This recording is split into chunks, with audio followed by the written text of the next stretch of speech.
A paz do Senhor, meus amados irmãos, meus queridos amigos, aos meus queridos alunos também que estão se inscrevendo no meu canal, ao meu pedido em sala de aula. Deus abençoe a vida de vocês, que vão estar mais uma vez aqui para dar prosseguimento ao nosso projeto de comentário nas escolas bíblicas dominical. Já estamos quase no meio do ano, terminando o segundo trimestre de 2022, e eu estou animado, estou feliz, estou alegre nesse projeto. Que bom que você está comigo. Louvado seja o nome de Jesus Cristo. Os valores do reino de Deus é o tema desse trimestre. A relevância do Sermão do Monte para a Igreja de Jesus Cristo. A lição de número 12, a qual estaremos lecionando na Vila Maria Antonieta nesse domingo, a partir das 9h30 da manhã. Você é nosso convidado para estar ali, você que mora em Pinhais e região, é o nosso convidado para estar aqui na Vila Maria Antonieta, no campo ministerial de Pinhais, dirigida pelo pastor, presidente José de Jesus Nunes Pires. Meu pastor local é o pastor José Ferreira Neto. Aleluia! E você é o nosso convidado. O texto áureo desta lição deste domingo, desta lição de número 12, que é a bondade de Deus em nos atender. Olha, a bondade de Deus em nos atender. Deus é bom e nos atende. O texto áureo é o seguinte: se vocês, pois, que são maus, sabem dar boas coisas aos vossos filhos, quanto mais o vosso Pai, que está nos céus, dará bens aos que lhe pedirem. Jesus está fazendo essa indagação aqui. Vocês são maus e sabem dar coisas boas aos vossos filhos. E agora o Pai de vocês que está no céu, que é bom, que é verdadeiramente bom, Verdade prática: Deus é um Pai amoroso que concede aos seus filhos aquilo que realmente é bom para eles. Deus é um Pai amoroso que concede aos seus filhos aquilo que realmente é bom para eles. A leitura bíblica em classe está no livro de Mateus, capítulo 7, versículos 7 ao 20. Pedi e dar-se-vos-á. Buscai e encontrareis, batei e abrir-se-vos-á. Porque aquele que pede recebe, o que busca encontra, e ao que bate se abre. E qual dentre vós é o homem que, pedindo-lhe pão seu filho, lhe dará uma pedra? E pedindo-lhe peixe, lhe dará uma serpente? Se vocês, pois, sendo maus, sabeis dar boas coisas aos vossos filhos, quanto mais vosso Pai Celestial dará bens aos que lhe pedirem. Portanto, tudo o que vós quereis que os homens vos façam, fazei-lo também vós, porque esta é a lei e os profetas. Entrai pela porta estreita, porque larga é a porta e espaçoso o caminho que conduz à perdição, e muitos são os que entram por ela. Não pode a árvore boa dar maus frutos, nem a árvore má dar frutos bons. Toda árvore que não dá bom fruto corta-se e lança-se no fogo. Portanto, pelos seus frutos os conhecereis. Graças a Deus. Então nós vamos estar entendendo nessa lição aqui um pouquinho mais sobre a bondade de Deus, sobre o amor de Deus, a benevolência de Deus para com a humanidade. Deus é bom e deu para a humanidade tudo de bom.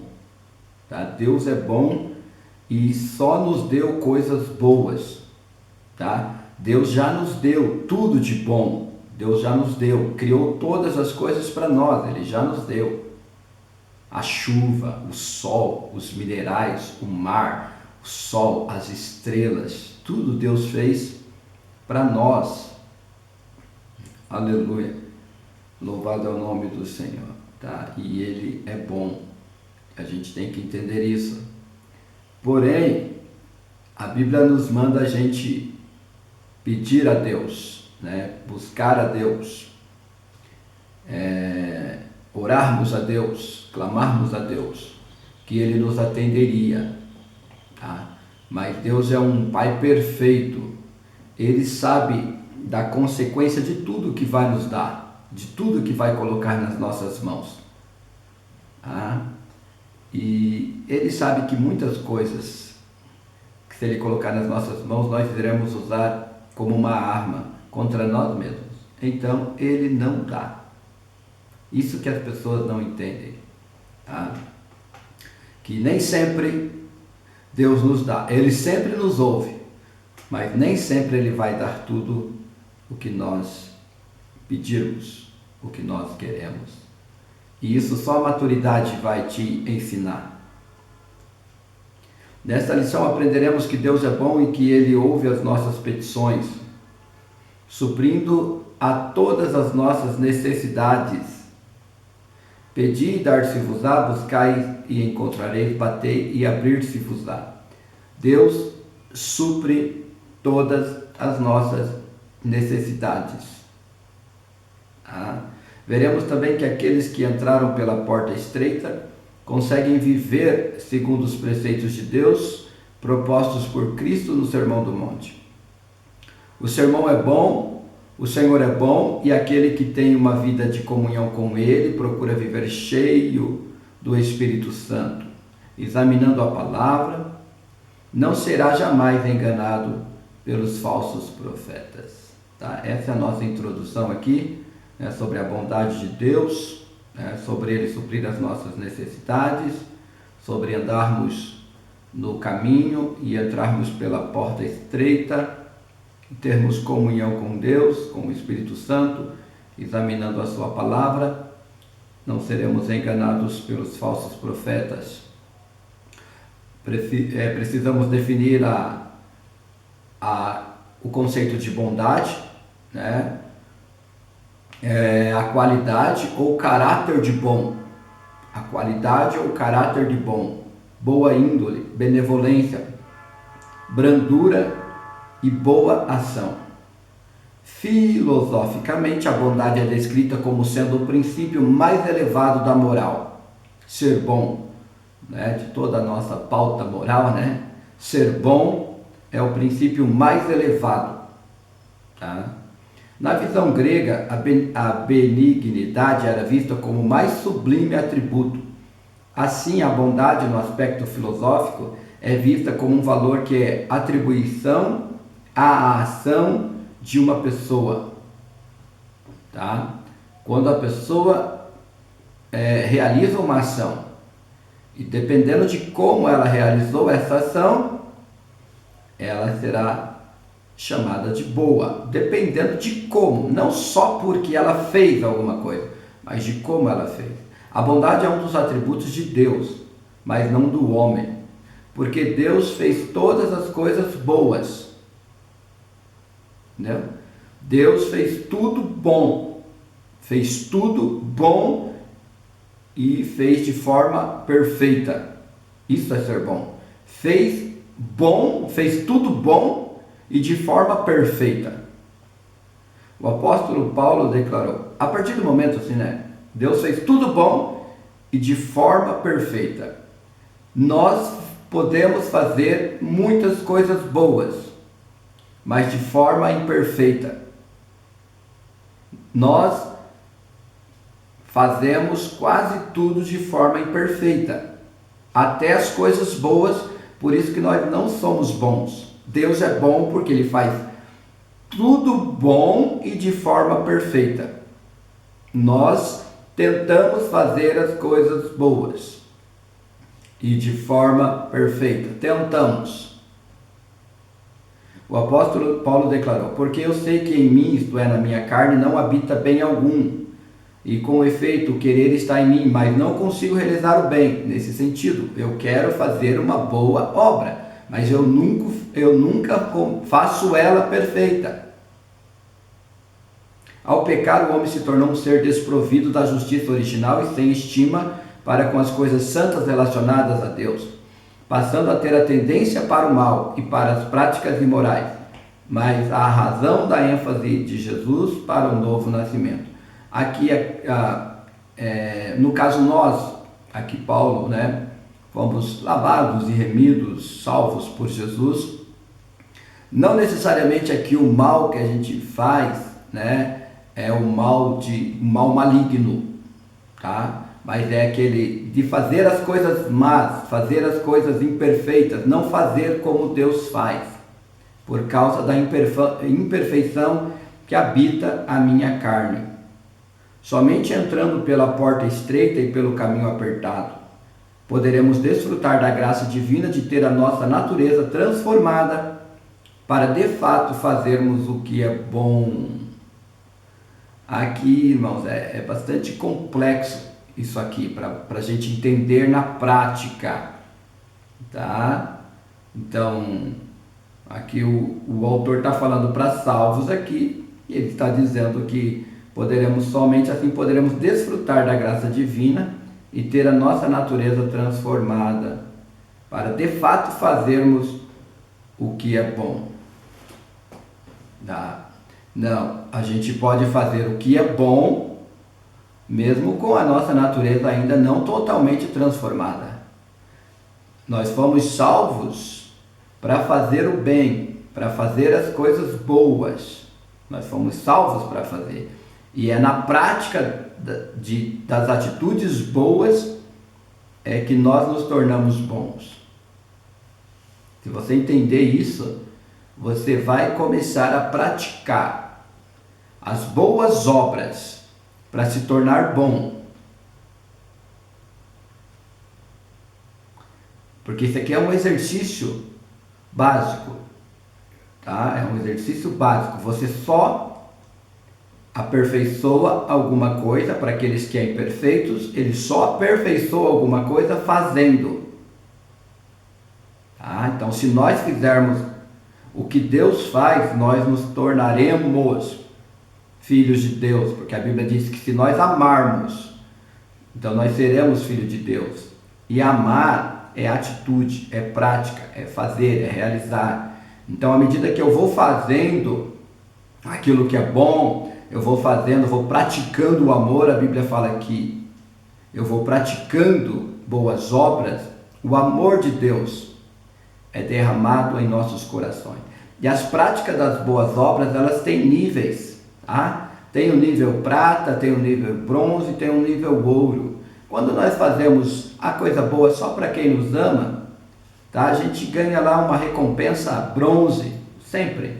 Jesus falou, olha, se vocês derem um copo d'água para um desses pequeninos, né, de maneira nenhuma vocês deixarão de ganhar o seu galardão. Então, quando a gente faz o bem para aqueles que nos amam, é nível bronze, tá? Quando a gente faz o bem para aqueles que a gente não gosta, mas eles não nos perseguem, é nível prata. E quando a gente faz o bem para aqueles que nos perseguem, aí é nível ouro. A recompensa é maior.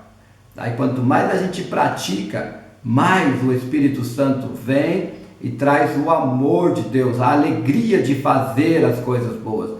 Essa alegria que nós não temos originalmente de fazer as coisas pelos nossos inimigos. Se nós fizermos, aí vem o amor de Deus, que é o sentimento gostoso.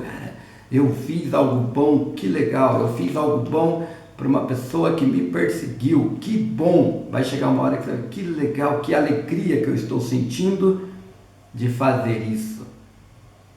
A bondade de Deus no aspecto bíblico. Nas Escrituras Sagradas, a bondade é definida como a qualidade do que é bom. Deus é bom por natureza, por isso João disse que Ele é amor. Tá? A fonte de toda benignidade, de modo que podemos expressar que o real e verdadeiro bem transcendente é e está em Deus. Tá? O texto de Mateus mostra que a pergunta do jovem rico a respeito da vida eterna, bom mestre, que bem farei para conseguir a vida eterna? Então Jesus pergunta, por que você me chama bom? Tá? Segundo a Bíblia, de aplicação pessoal, Jesus deixa claro ao jovem que a salvação não vem por meio das boas obras. Se estas não forem acompanhadas pela fé, e pelo amor de Deus. A salvação nunca virá pelas boas obras. A salvação nunca virá. A salvação já veio pela obra de Deus. A salvação já veio pela obra de Deus. Essa frase aqui não tem nem nexo, né? A salvação nunca vem, nunca virá, nem se for acompanhada pela fé. Tá? Então a salvação vem pela fé. A gente não fez nada, nenhuma obra. Tá? A salvação vem pela fé. Tá? E a fé vem pelo ouvir e o ouvir pela palavra. Tá? Então, agora nós fomos salvos para fazer boas obras. Entendeu? Nós fomos salvos e as boas obras aí me dão recompensa. As boas obras me fazem ter recompensa de Deus. Eu faço boas obras porque é o que eu planto para receber. Não é que eu estou plantando para receber de Deus. Eu faço boas obras, tá? Eu estou plantando para receber de Deus. Receber em como? Não é em casa, não é em carro, não é em dinheiro. Em reino de Deus. Alma, gozo, paz, alegria, vida na alma, no espírito, no meu corpo, que depois vai refletir no meu trabalho, vai refletir no meu relacionamento com as pessoas e naturalmente vai me render bens materiais.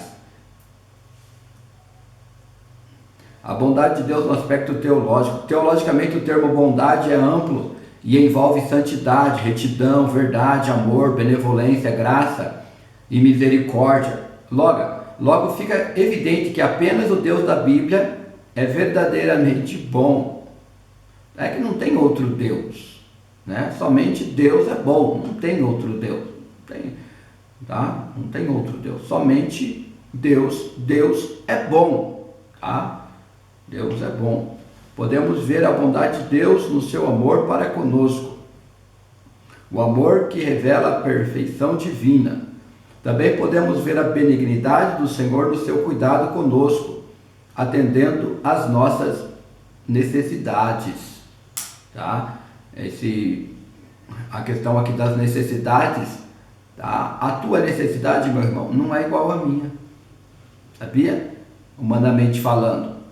E a minha não é igual à tua. A minha não é igual à do governador. Tá?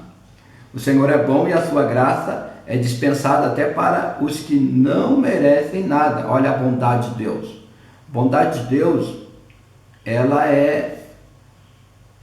não é só para conosco. A bondade de Deus é para com todos os seres humanos. Tá? Deus não faz acepção de pessoas. Deus nos deu todas as coisas. Deus deu seu Filho também. Para todos. Toda a humanidade. Tá? Deus deu a terra aqui para toda a humanidade. Entendeu? Então, Deus nos deu e mandou a gente trabalhar a terra, aqui, trabalhar toda a riqueza da terra. Deus não vai mudar isso.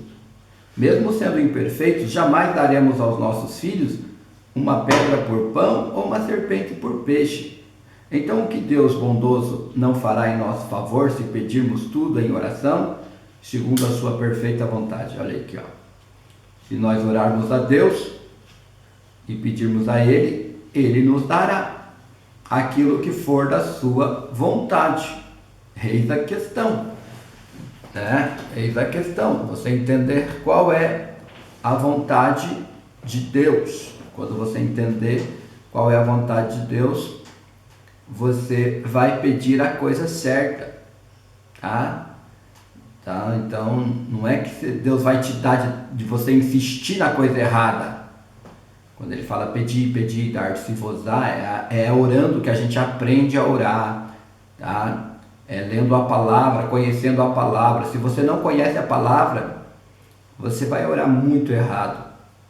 Você vai ficar muito tempo orando errado, tá? E sem receber nada, tá? Você vai ficar jogando setas ao vento, tá? Para ver se Deus pega alguma e faz, né? Você vai, entendeu? Então, você vai ficar só pedindo.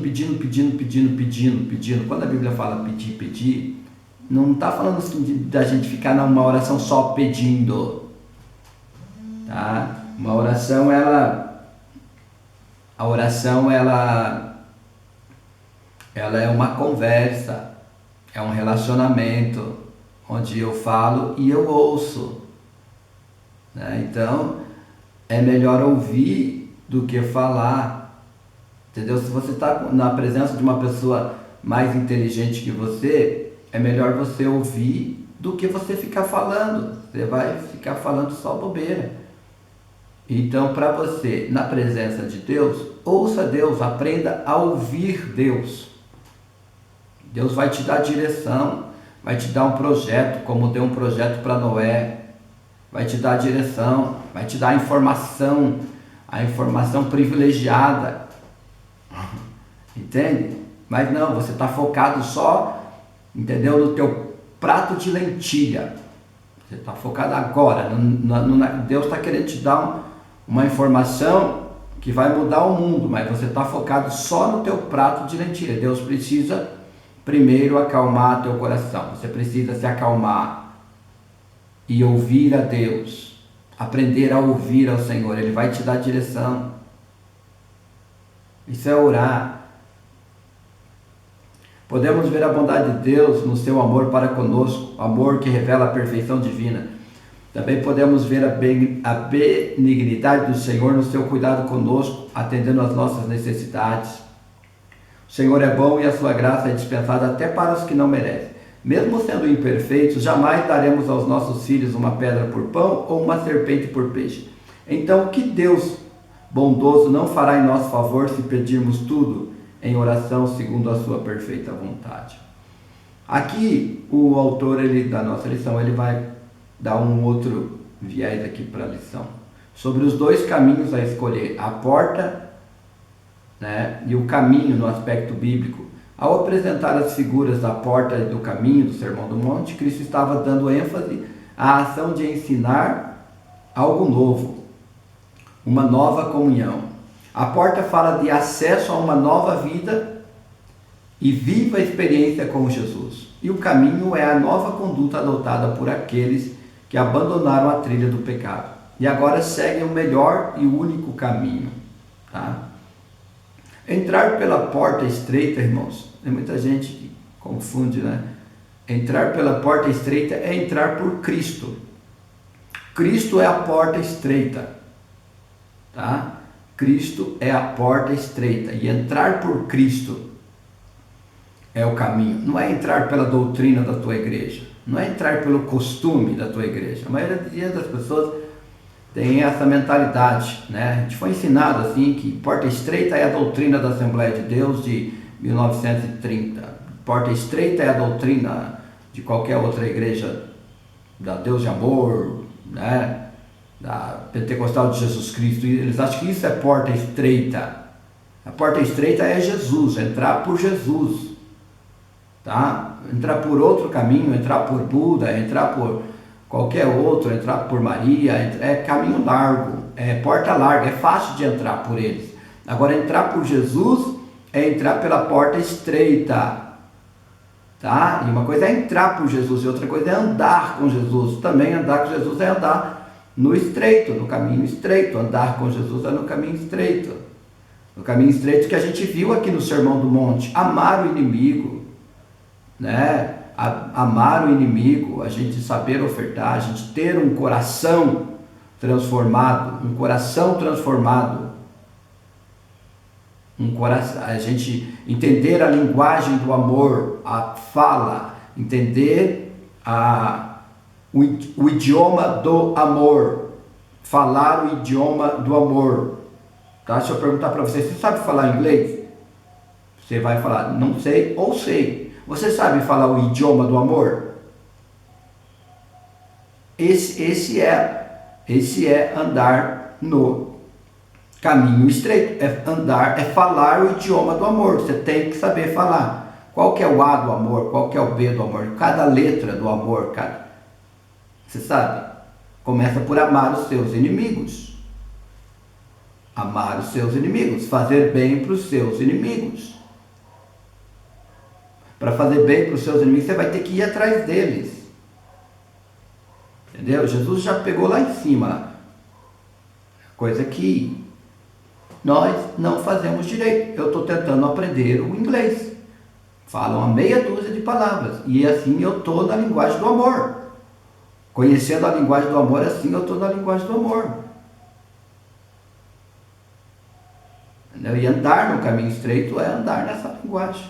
Se você não anda nessa linguagem, você não anda no caminho estreito. Não importa se a tua doutrina, a tua igreja é rígida. Se você não conhece a linguagem do amor, meu querido, você está fora do caminho estreito.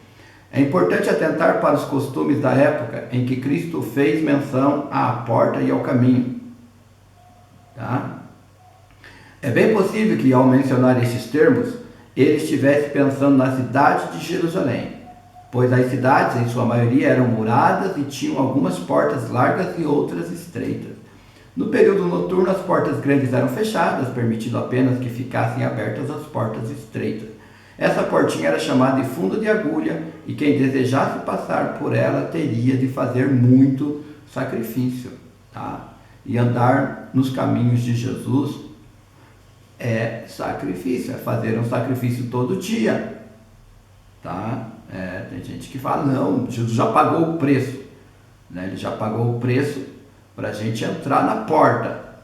Entendeu? Para a gente entrar na porta, para abrir a porta, ele abriu a porta, ele pagou o preço para abrir a porta. Agora a gente entra por Jesus e anda por Jesus, aí é sacrifício meu, sacrifício teu, de amar os inimigos. Amar os inimigos, querido, Deus não vai te dar poder para você amar os inimigos, sabia?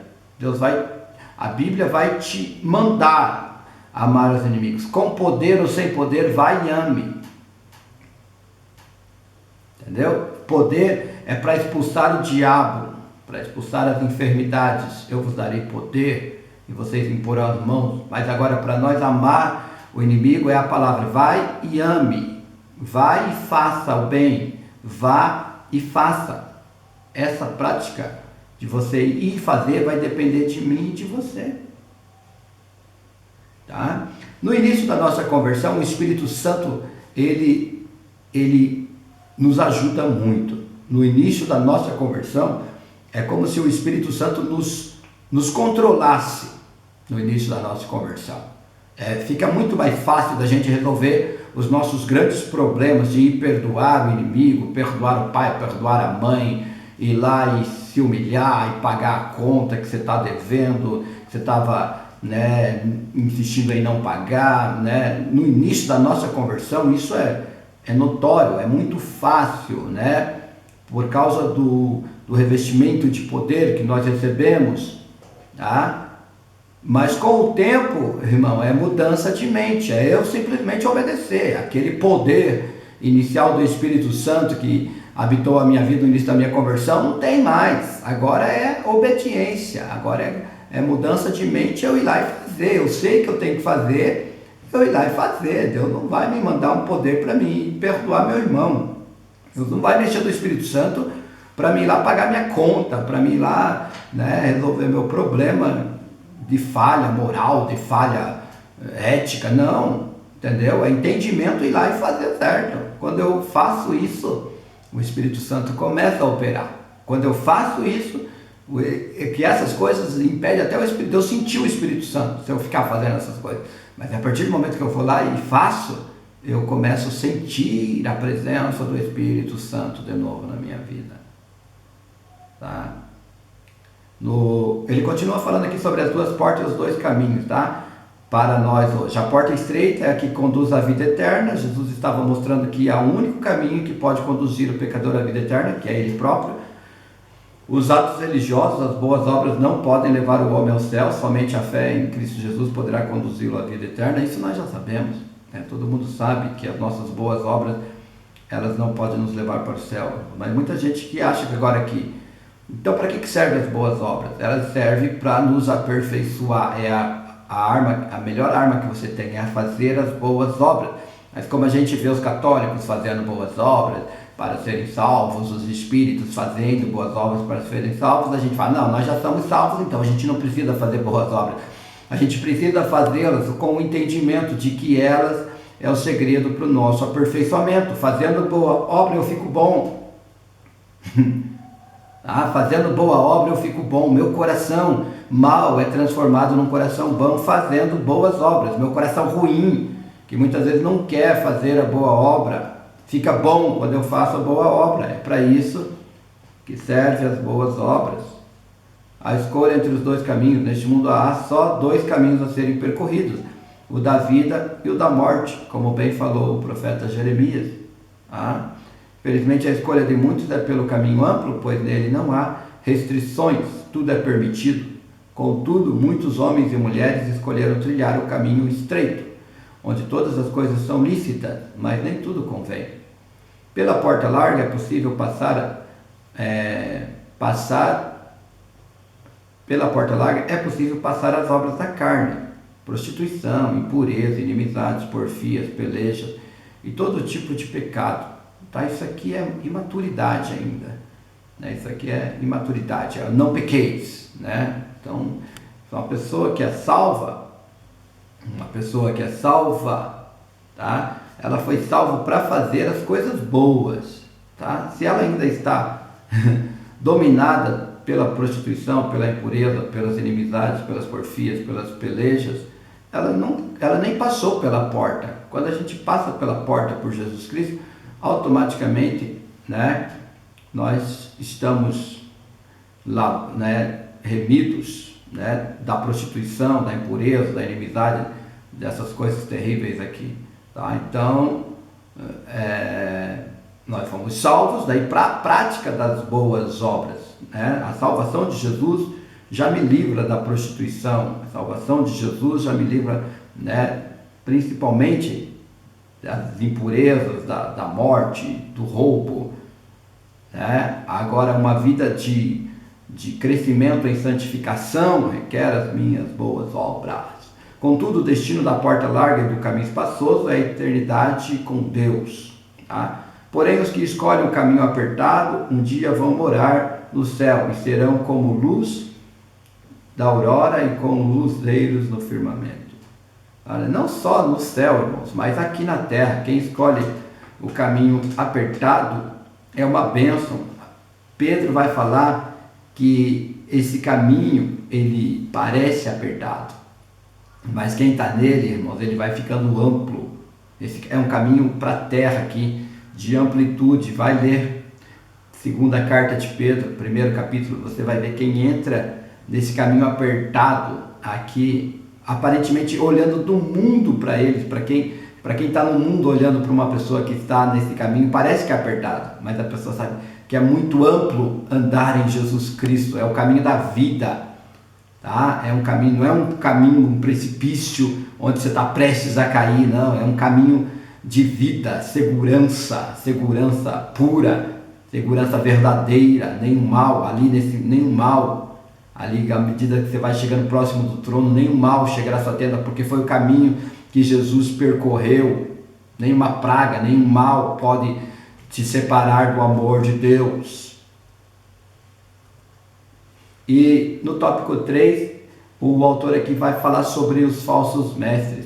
Cuidado com as falsas aparências. Na advertência de Cristo contra os falsos profetas, o mestre nos alerta a respeito da importância de estarmos sempre vigilantes, pois, além de perigosos e de seduzirem outros ao erro, os falsos profetas são lobos disfarçados de ovelhas, tá? Preste atenção, lobos disfarçados de ovelhas. Então, os lobos não estão lá fora, meu querido, os lobos estão dentro das nossas igrejas, os lobos estão dentro das assembleias de Deus, muitos lobos dentro da Assembleia de Deus.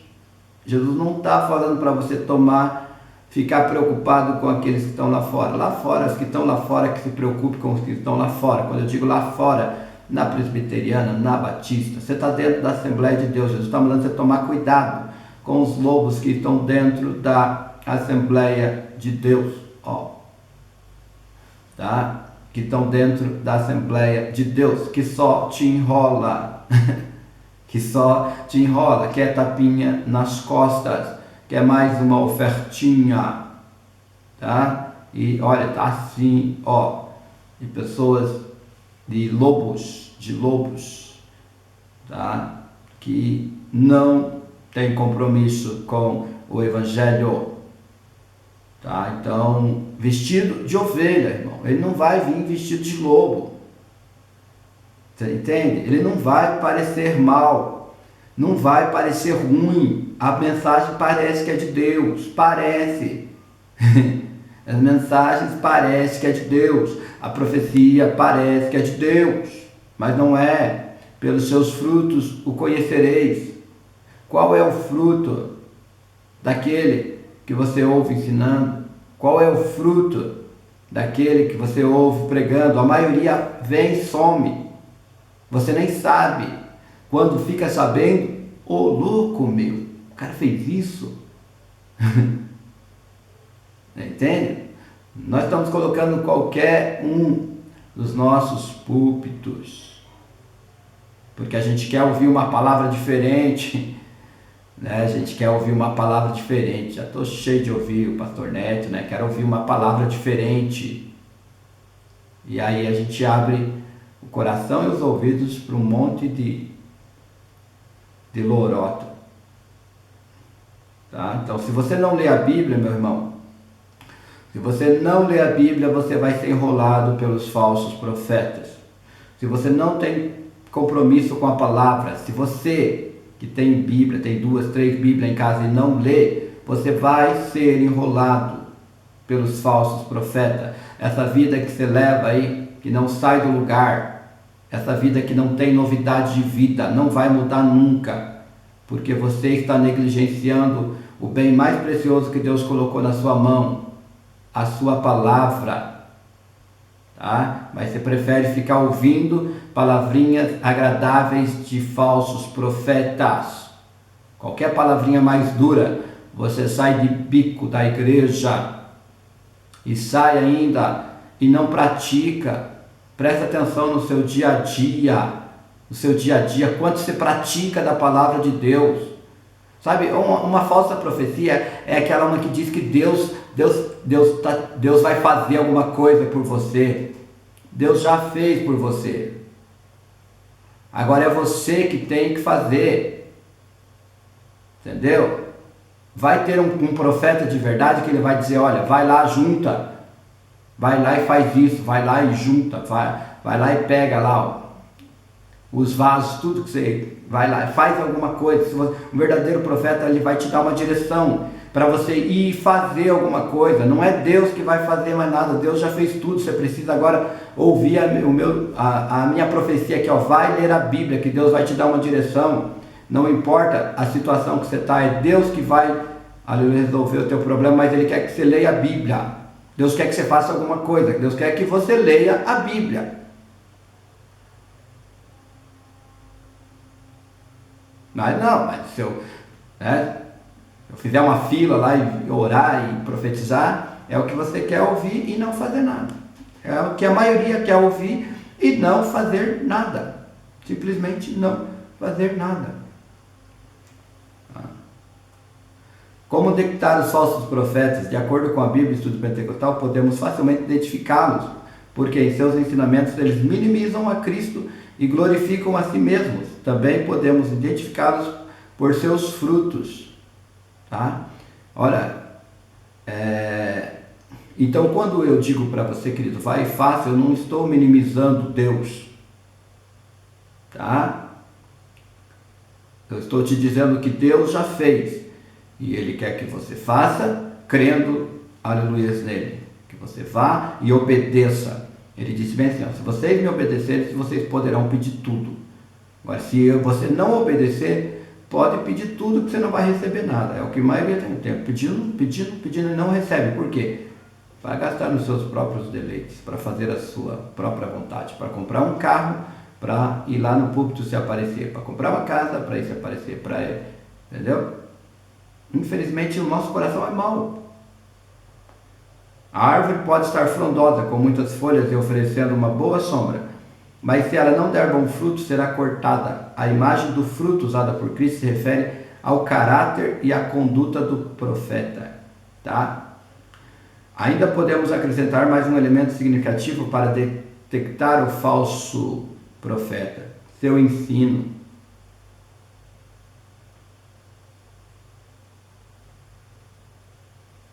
Seu ensino. Se ele ensinar alguma outra doutrina, e se não conforme com as sãs palavras de nosso Senhor Jesus Cristo, é soberbo, nada sabe e não deve ser reconhecido como o profeta do Senhor, Uma análise criteriosa, tanto no Antigo Testamento quanto no Novo, vamos encontrar muitos falsos profetas que se levantaram para tentar enganar os servos de Deus. Em geral, eles profetizam somente aquilo que as pessoas desejam ouvir e não se cansam de dizer que foi o Senhor que disse. Ao ensinar a respeito do futuro, Jesus afirmou que surgirão muitos falsos profetas e enganarão a muitos. Por isso precisamos vigiar para não ser enganados. Por isso está cheio de falsos profetas dentro das assembleias de Deus, irmão, dizendo que Deus vai fazer quando é você que tem que fazer, tá? A maioria de nós salvos, nós que somos salvos, não é Deus que vai fazer, é nós que vamos fazer. Isso é duro de ouvir, é duro de entender, tá? Deus vai te ajudar, mas você tem que fazer. A maioria não está disposto a fazer nada. A maioria está como Naamã. Vai lá, Naamã, e joga 7 vezes. Não quer ir, entendeu? Não queria ir, mas alguém foi ali e incentivou ele a ir. E é o que eu estou fazendo aqui hoje. Vai fazer o que Deus está mandando, que vai vir a bênção. Vai fazer o que Deus está mandando. Aprenda a linguagem do amor. Vai amar o teu próximo. Vai amar o teu próximo. Que aí Deus terá compromisso com você. Se você não amar o teu próximo, se você quer salvo, você vai continuar tendo uma vida bastante dificultosa aqui. Não estou dizendo que está em jogo a tua salvação, mas está em jogo o teu aperfeiçoamento, a tua vida melhorar, depende de você. Para concluir, a Bíblia revela que Deus é bom e que Ele partilha da sua benignidade com as suas criaturas, cuidando delas, quer sejam boas, quer sejam más. Ele não somente providencia as coisas materiais para nós, mas em especial a nossa salvação. A salvação Ele já nos deu. A salvação é resultado da graça e do amor de Deus.